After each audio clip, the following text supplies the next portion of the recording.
Kung meron po akong wish ngayong Pasko, it's for my mom. Kasi never niya pa na-experience na mag-debut before. Hindi siya nakapag-debut nung bata. Kasi she had me at a very early age. Kaya hindi rin talaga practical. Siyempre, gusto ko lang i-grant yung wish niya.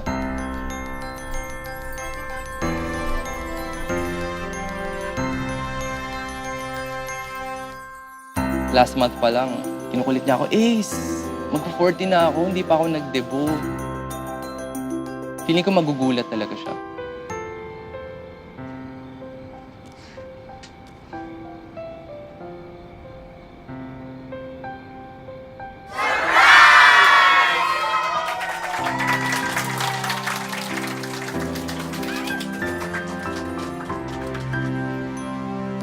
Thank you sa lahat ng ginawa mo para sa akin tsaka para kay Chris sa mga paghirap mo for how many years.